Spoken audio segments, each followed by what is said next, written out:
le bien. Nous sommes dans un monde où celui qui tue est célébré que celui qui ne tue pas. Nous sommes dans un monde, lorsque un homme est infidèle, lorsque une femme est infidèle, cette femme est célébrée par les hommes. Cette femme est acclamée par les hommes. Cet homme est célébré. On dit c'est un puissant mourant. On dit c'est un Dieu, c'est un homme. On dit il est fort parce qu'il s'aligne des femmes. Nous sommes dans un monde où quand quelqu'un est homosexuel, il est acclamé, il est applaudi. Nous sommes dans un monde, lorsque quelqu'un viole, il est acclamé. Aujourd'hui, les hommes de la terre, au lieu de refuser ce qui est mauvais, acceptent ce qui est mauvais et espèrent avancer. L'humanité ne peut pas progresser tant que le monde se trouve dans le péché. La Bible dit, le salaire du péché c'est la mort. Nous voyons une génération de jeunes gens qui ont le désir d'avancer, mais qui ne font pas des choses qui vont leur permettre d'avancer. Nous voyons une génération de jeunes filles qui veulent être des femmes d'affaires, qui veulent se marier, qui veulent grandir, qui veulent évoluer, mais qui ne font pas des choses qui les feront évoluer. Écoute-moi, c'est ta démarche dans le monde qui détermine la finalité de ta vie. C'est le comportement que tu as qui va créer en toi la manifestation de ce que tu veux. Si tu ne vis pas où Dieu veut que tu sois, oh my God, tu ne peux pas voir l'accomplissement de Dieu se produire dans ta destinée. Une génération qui veut avancer, mais cette génération se retrouve dans le péché. Quelqu'un qui dit je veux réussir, mais cette personne se retrouve dans les bars, cette personne se retrouve dans les maquis, cette personne ne fait que sortir avec des hommes. Écoute-moi très bien, la chose qui retarde ta destinée, la chose qui empêche ta vie d'évoluer, la chose qui te déséquilibre, la chose qui t'affaiblit, la chose qui empêche l'accomplissement en toi, c'est ce que tu fais. Qu'est-ce que tu fais? C'est le péché que tu consommes. Parce que le péché que tu consommes te consomme. Parce que le péché que tu consommes te consomme. Parce que le péché que tu consommes te consomme. Le péché que tu fais, c'est ce péché qui te consomme. Parce que tu ne peux que voir le fruit de tes actions. Lorsque tu poses des actions des actions qui ne glorifient pas Dieu, n'espère pas voir la gloire de Dieu dans ta vie. Une génération qui a le désir de grandir. Une génération qui veut aller loin, mais qui se retrouve enchaînée dans une prison. Jeune homme, tu ne peux pas avancer tant que ta vie n'est pas en Christ. Tu ne peux pas avancer, jeune fille, tant que ta vie n'est pas en Christ.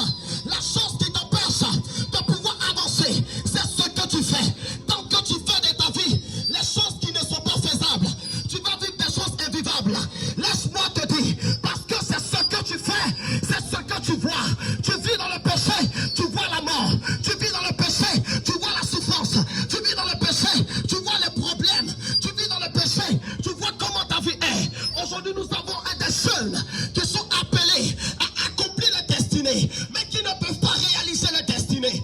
Écoute-moi, on n'accomplit pas sa destinée, soyez béni, papa. Avec le péché bloque ta vie, mais quelqu'un peut te sauver. Celui qui est capable de sauver ta vie s'appelle Jésus. Dieu n'acclame pas le pécheur, mais Dieu délivre le pécheur. Dieu n'acclame pas tes mauvaises actions, mais il veut que tu sors de ce que tu fais, afin que ton âme soit sauvée. Le but de la vie, ce n'est pas manger. Le but de la vie, ce n'est pas voyager. Le but de la vie, ce n'est pas travailler. Pendant ce temps, tu ne travailles pas, soyez béni, maman. Pendant ce temps, tu n'es pas marié. Pendant ce temps, tu ne fais rien. Mais tu crées encore des problèmes en toi. Pendant ce temps, tu as des problèmes. Mais tu as rendu ta vie comme un problème. Et c'est ton attitude qui crée en toi des problèmes. Soyez béni, papa. Soyez béni, papa. Que Dieu vous accorde sa grâce et la longévité. Que Dieu vous accorde sa force. Tu as dans ta vie des choses qui t'empêchent d'aller de l'avant.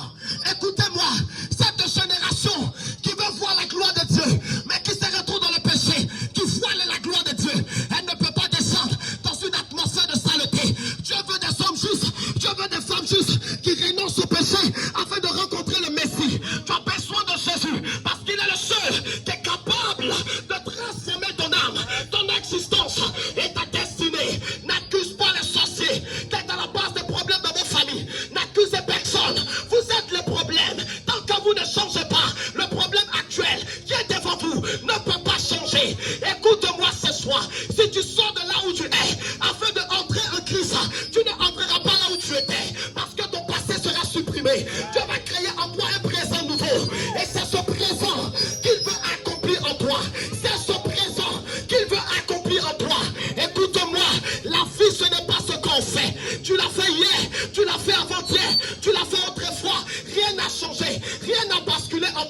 Tu n'es pas allé à un autre niveau. Je te vois encore à la même position.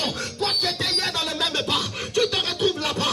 Pendant ce temps, tu as le désir de grandir. Tu veux travailler, tu veux voyager, tu as des projets. Mais tu mets des projets quelque part où tu ne dois pas les emmener.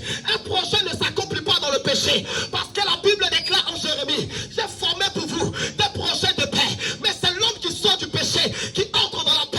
Et c'est ainsi qu'il verra le projet s'accomplir. Comment sortir du péché? C'est renoncer à ta vie et accepter Jésus. Parce que Jésus t'aime. Parce que Jésus t'aime. Parce que Jésus t'aime. Parce que Jésus t'aime. Makaba Shata. Libros Kataba. Écoutez-moi. On ne peut pas espérer voir Dieu tant que nous sommes loin de Dieu.